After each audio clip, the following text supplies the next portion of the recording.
হাসিনাকে না ফেরত পাঠালে এবার ভারতকে হুমকি ইউনূস সরকারের। শেখ হাসিনাকে ফেরত পাঠানোর জন্য বাংলাদেশে ক্রমাগত আবেদন জানানো হচ্ছে ভারতকে।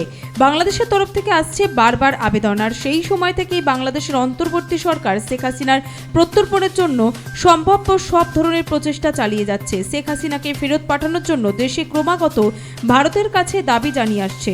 এখন শেখ হাসিনার প্রত্যর্পণ নিয়ে বাংলাদেশের অন্তর্বর্তী সরকারের পক্ষ থেকে বড় ধরনের হুঁশিয়ারি এসেছে।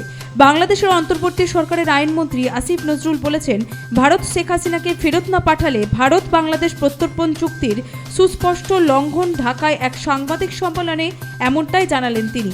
আইনমন্ত্রী আসিফ নজরুল আলো বলেন, বাংলাদেশের কথা যদি ভারত না মানে তাহলে ভারত সরকারকেও চিঠি দেওয়া হবে। চুক্তি অনুযায়ী ভারতকে যে কোনো মূল্যে শেখ হাসিনাকে ফেরত পাঠাতে হবে, তা না হলে বাংলাদেশের বিদেশ মন্ত্রক বিষয়টি আন্তর্জাতিক ফোরামে উত্থাপন করে হস্তক্ষেপ দাবি করবে।